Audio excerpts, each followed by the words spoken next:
Bonjour et bienvenue dans le chapitre 4 de notre série Saga Project et dans l'épisode numéro 10. Aujourd'hui, nous allons voir tout ce qui est pilotage de l'avancement avec Project Professional 2007 et plus principalement dans ce chapitre, on verra en fait tout ce qui est avancement. Donc aussi bien avec Project Professional pour le chef de projet sur le poste de travail avec l'outil de planification, soit dans un aspect un peu plus global avec la solution Project Server 2007 et voir comment les collaborateurs peuvent justement saisir leur avancement directement à partir d'une interface web pour communiquer avec les différents chefs de projet.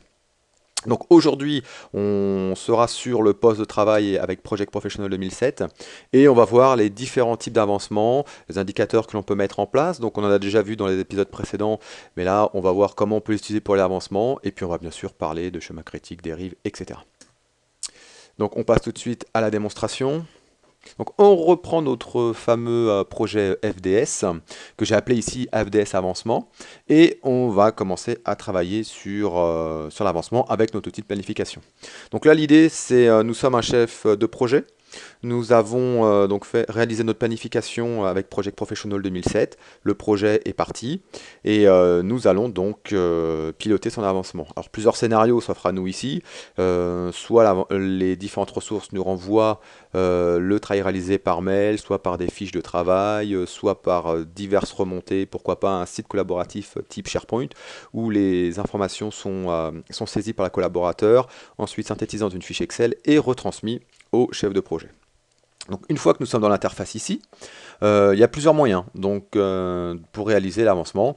Soit on veut juste faire quelque chose de très très simple et à partir du diagramme de Gantt, il suffit donc de tracer une petite barre noire ici sur les tâches en fonction de l'avancement. Voilà.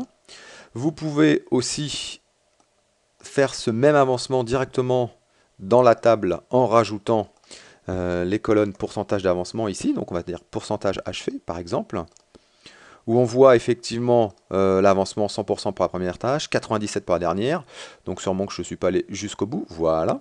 On peut le faire donc bien sûr à la souris, ou on peut rentrer tout ça à la main et même faire des glissés déplacés ici si on en a besoin. Donc ça je dirais c'est le niveau le plus basique pour réaliser l'avancement.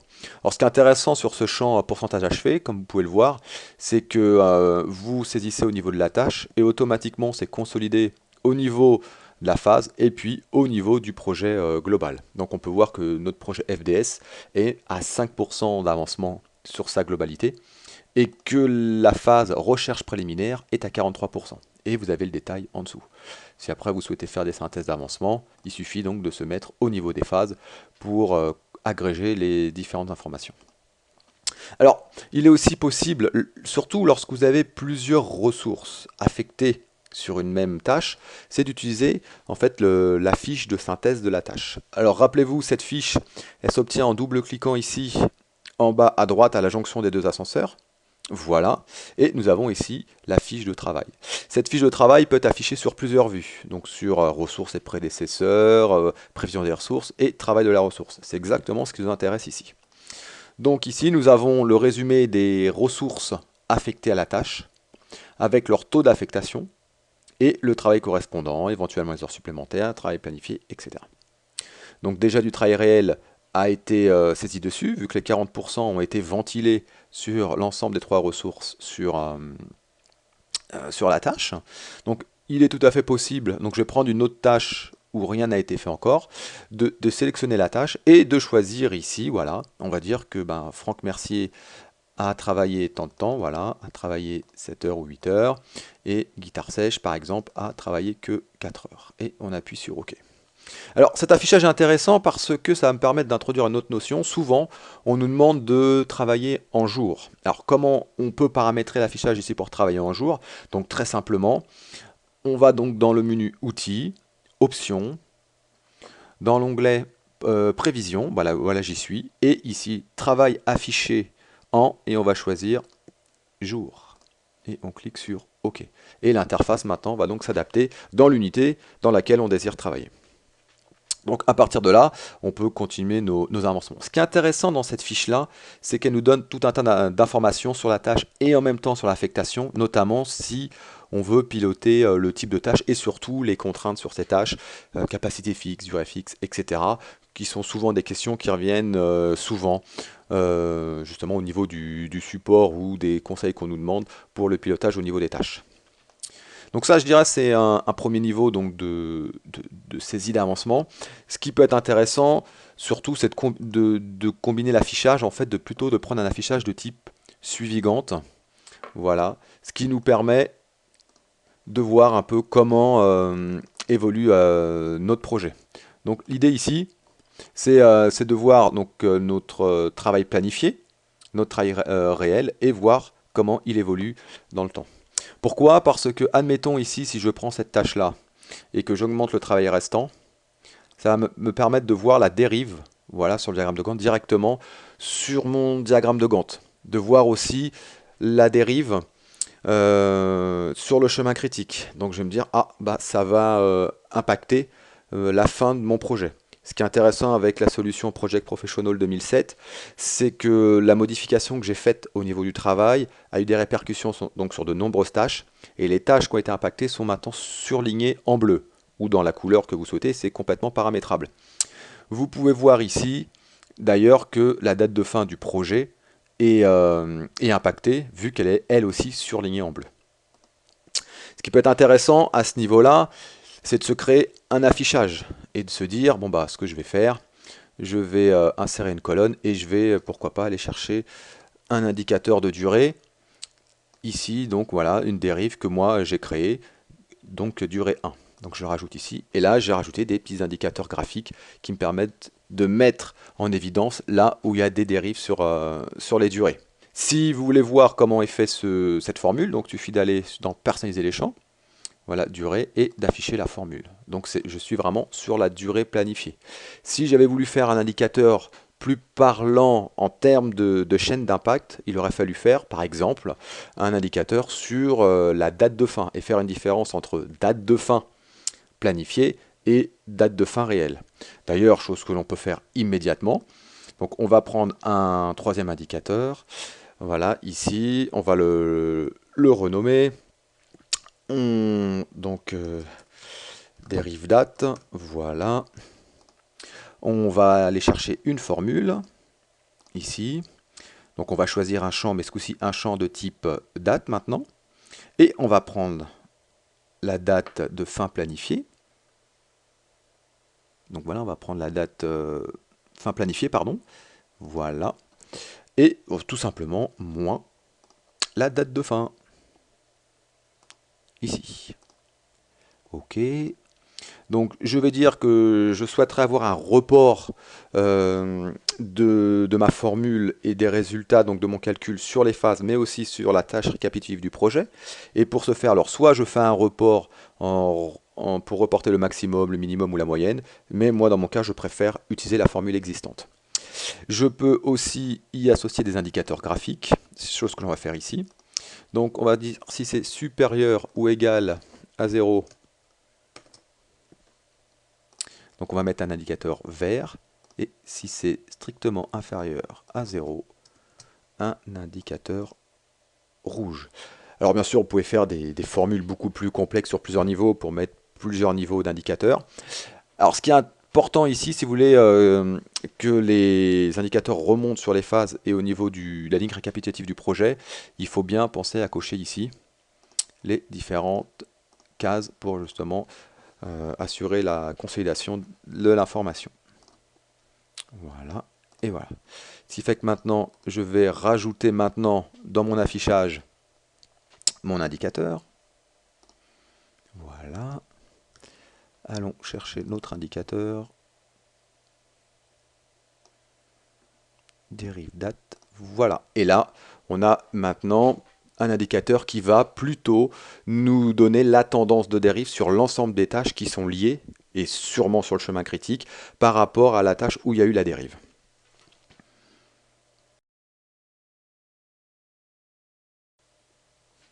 Alors une fois l'affichage créé avec différents indicateurs, on peut utiliser les outils qui existent nativement dans la solution Project Professional 2007 pour avoir d'autres indicateurs visuels sur l'état d'avancement de notre projet. Je pense notamment à un outil qui n'est pas trop utilisé, qui est la courbe d'avancement. Donc dans le menu Outils suivi, dans courbe d'avancement, vous avez la possibilité donc de définir plusieurs types de courbes, notamment donc de jouer sur les dates et les intervalles de cette courbe.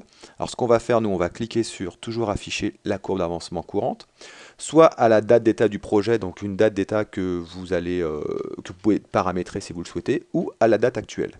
Vous pouvez aussi définir les courbes d'avancement à intervalles répétés, donc quotidien, hebdomadaire, mensuel, et choisir donc dans un autre onglet le style de courbe que vous souhaitez appliquer et modifier le jeu de couleurs si vous souhaitez. Alors si maintenant j'appuie sur OK, vous venez de voir apparaître sur le diagramme de Gantt, donc ici, une courbe en rouge qui va représenter en fait finalement les dérives ou l'avancement du projet par rapport, dans notre cas, à la date actuelle. Donc ici, on peut voir très rapidement les tâches qui auraient dû être terminées, donc qui sont en retard par rapport à la date d'avancement. On voit que cette phase-là, typiquement, a du retard, et notamment à cause de la tâche ici, conception de l'apparence du stand et dispositions générales. Si jamais cette tâche, je la mets à 100%, on va voir ici la courbe se repositionner à jour. Donc cet outil, cet indicateur peut être très utile, surtout sur les projets de plusieurs centaines de tâches, où ça peut, dans un premier temps, nous donner un aperçu global de l'avancement de notre projet. Alors, il existe tout un tas d'indicateurs qui peuvent aider, qui existent nativement, donc notamment tout ce qui est variation, donc qui se trouve en fin de liste. Voilà, donc variation de travail, variation de fin, donc ce sont des champs que l'on va rajouter, qui nous permettent donc ici nativement de nous donner des informations sur l'évolution de notre projet et des dérives. Donc ce qui peut être une aide assez précieuse, je dirais, au pilotage de notre projet. Voilà. Ici, typiquement, sur la tâche qu'on avait rajoutée du travail supplémentaire, on voit bien la variation de travail. Alors là, je parlais de pourcentage achevé. Pour certaines tâches, il est aussi possible et on a aussi souvent besoin de pouvoir mesurer ce qu'on appelle le pourcentage d'avancement réel ou physique, donc qui se trouve ici en début de liste. Voilà, donc pourcentage physique achevé. C'est un champ qui n'est pas calculé, mais qui peut nous dire l'avancement réel d'une tâche. Typiquement, vous avez une tâche qui dure 10 jours, sur lequel vous devez rédiger 10 documents, dont un document qui fait 500 pages et les autres documents qui ne font qu'une seule page. Ça veut dire que les 9 premiers documents, vous allez les rédiger en 2 jours. Donc vous aurez réalisé en 2 jours 90% de votre travail, mais il restera le plus gros document à réaliser. Donc c'est-à-dire qu'ici, vous pourrez dire, bah, finalement, je n'ai fait que 10% du travail, alors que je suis à 100 ou à 90% d'avancement. Ça permet donc de mesurer la différence entre la durée allouée à une tâche et le travail réellement nécessaire pour faire une partie de la tâche sur laquelle nous sommes affectés. Alors, l'avancement peut être géré par le chef de projet de plusieurs manières, donc comme on vient de le voir avec des indicateurs. Ce qui peut être intéressant aussi, c'est d'utiliser les filtres justement pour nous présenter les tâches sur lesquelles on doit saisir l'avancement de façon pertinente. Et notamment, si on regarde donc au niveau des tâches critiques, si on doit saisir du temps, donc on voit toutes les tâches critiques qui influent sur le chemin critique et donc la date de fin du projet. On peut bien sûr utiliser des filtres pour ressortir toutes les tâches achevées, surtout les tâches inachevées, etc. Pourquoi je parle de ça? Parce que j'ai souvent vu que les filtres et les regroupements n'étaient pas souvent utilisés, et lorsque je le présentais, ça justement mettait en valeur la puissance de l'outil, et justement tout ce qu'on pouvait faire en termes de rapport, et ceci de façon extrêmement simple.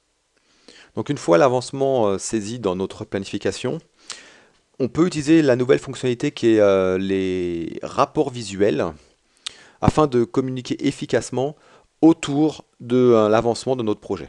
Alors pour ce faire, on peut exporter les données soit dans Office Excel, soit dans Office Visio Professional 2007 pour créer des rapports puissants basés sur les informations de notre planification. Alors ici, par exemple, je vais prendre un rapport Visio et un rapport sur les tâches critiques. Alors, le rapport ainsi généré nous permet de voir les tâches divisées en deux en fait, donc les tâches qui sont non critiques et les tâches qui sont dites critiques.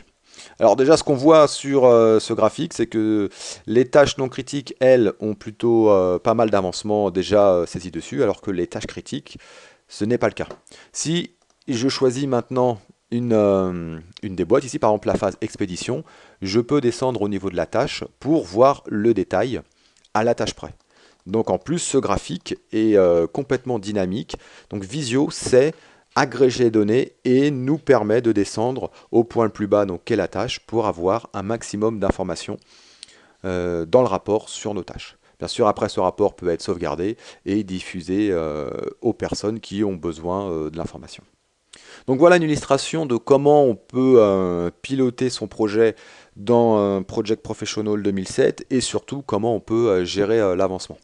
Alors, ce qu'il faut retenir, et comme vous avez sûrement pu le voir dans la vidéo, la gestion est assez intuitive pour rentrer l'avancement.